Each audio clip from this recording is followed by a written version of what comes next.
What's going on, guys? Welcome back to another War Thunder video. Today we're taking a look at the J6K1. This is a Japanese Tier 4 battle rating 6.0 fighter that is available in the War Thunder Operation F.R.O.S.T event. And we're going to ask and answer one question, and is this worthy of the grind? And it all depends on what you're looking for. If you're interested in a good ground attacker for tank RB, I would say no, this is not anything special. This, in my opinion, is really an air superiority fighter. This is a surprisingly good fighter, so long as you are able to work around its biggest flaw, and that is its rudder gets extremely stiff at high speeds. And by high speeds, I mean basically anything above 400 kilometers an hour, which is pretty easy to hit. Now, armament-wise, this is one of the most powerful planes in the game. It has 6 20mm cannons, 3 in each wing. Then there is a 13.2mm machine gun that is mounted on either side of the fuselage in the wing roots.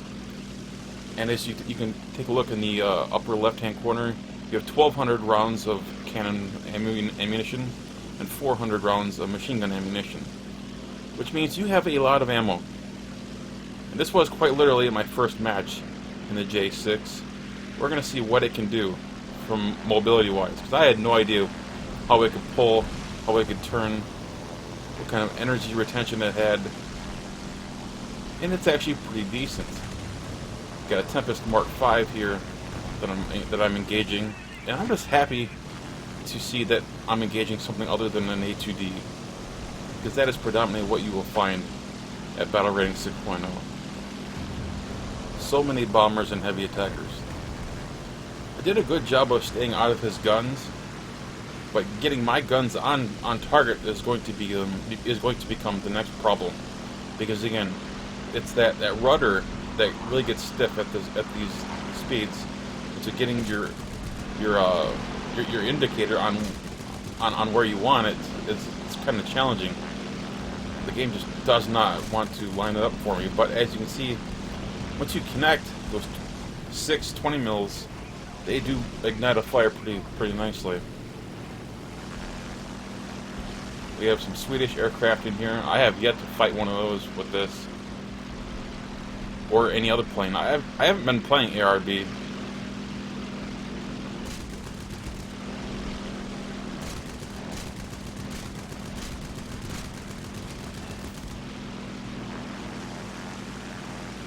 As you can tell by my aim there.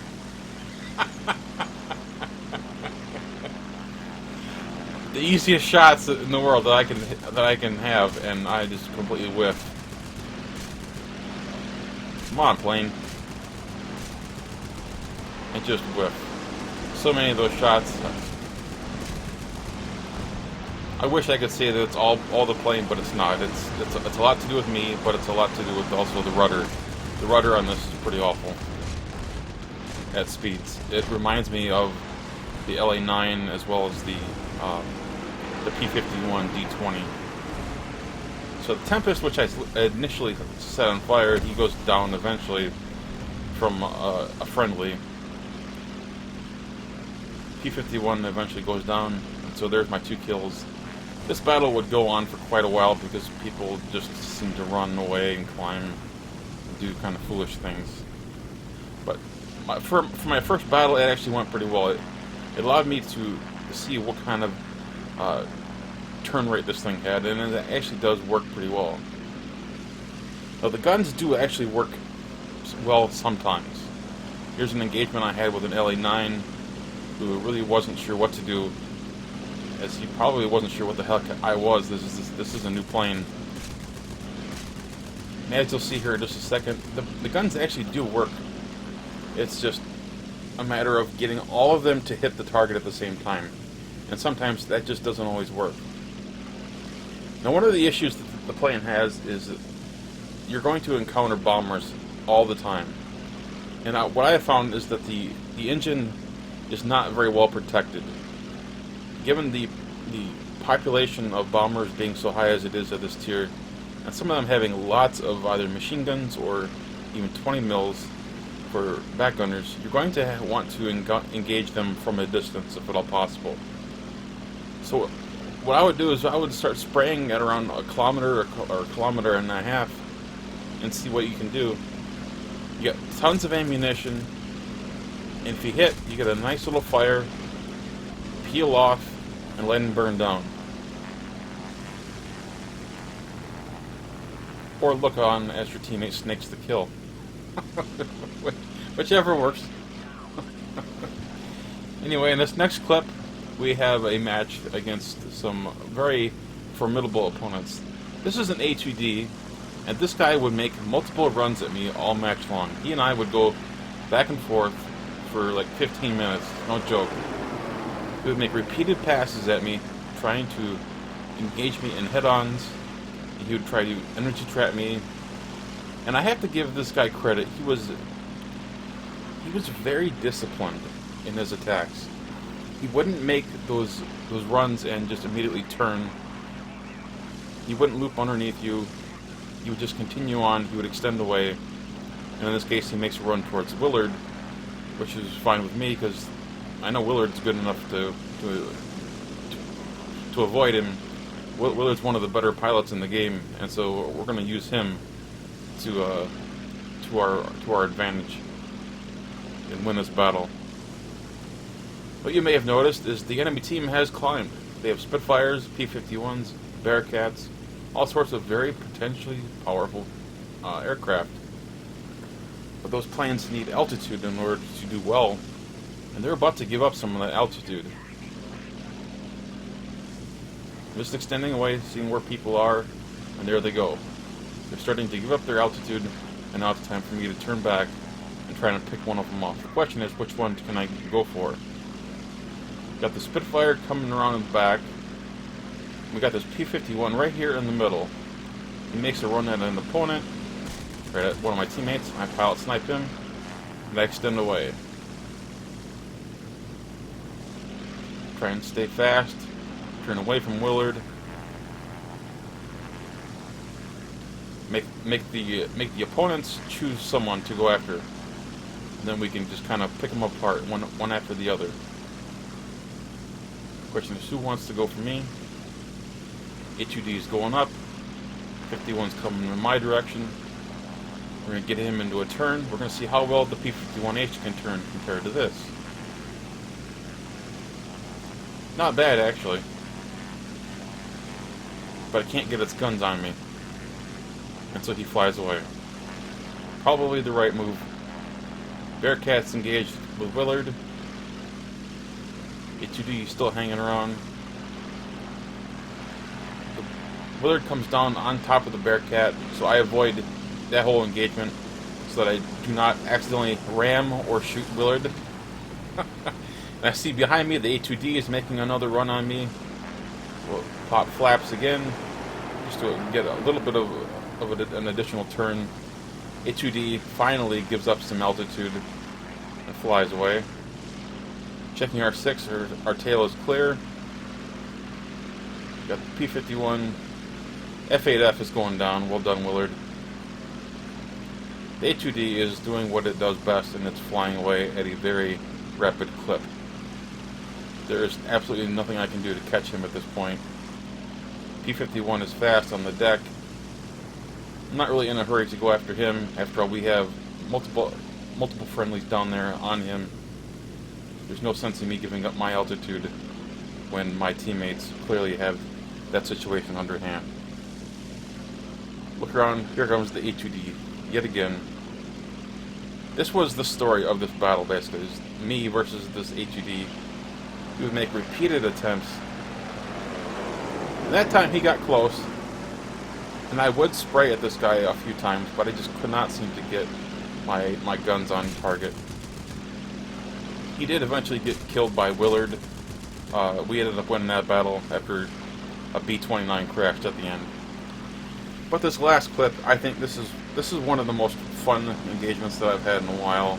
And this is like the 4th or 5th battle that I had with the J6. And this shows its potential as an energy fighter. It's actually a remarkable energy fighter. facing an LA9 and an F8F1. I believe it's a B Bearcat. I do have an ally in the area, but this battle is all on my shoulders. The ally that I do have is at a low altitude. The other ally I have is a bomber, and he's back at the base. So it's pretty much me versus two guys. Bearcat versus LA9, and I see the LA9 has a loop around behind me, sliding in on my tail. Just gonna try and get these guys slow as possible. The engine on the J6 has a lot of power, and it takes a long time for it to overheat.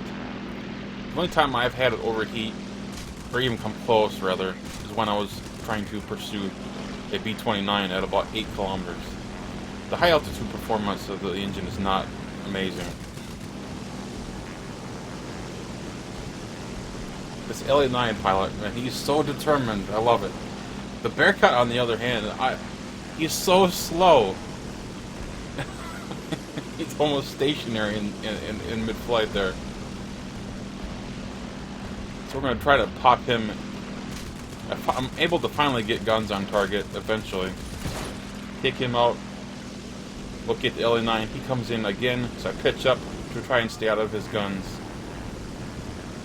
I go almost a little bit too vertical here. I almost flew into his guns.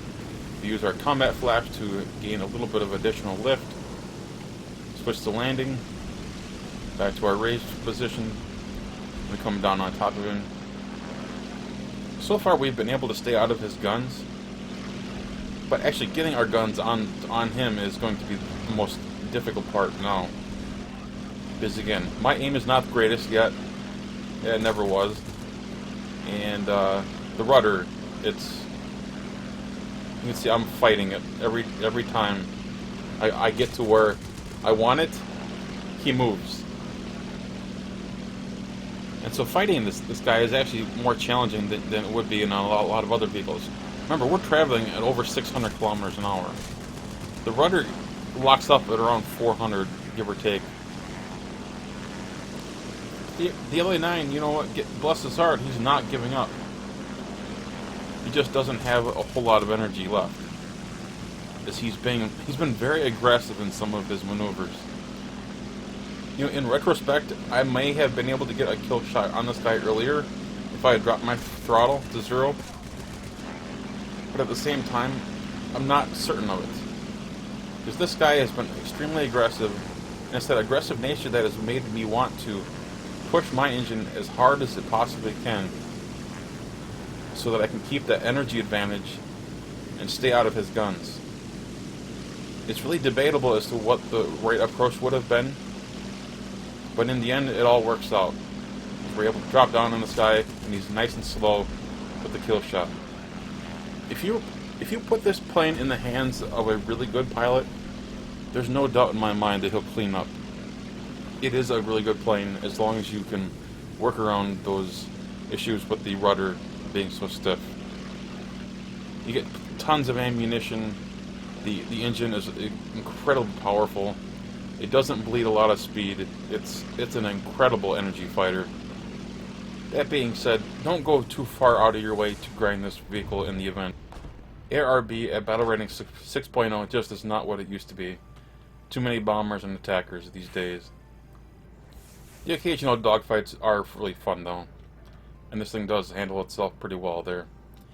Anyway guys, hope you enjoyed today's video. If you did, click that thumbs up button, and of course if you're new to the channel, please subscribe. Take care guys.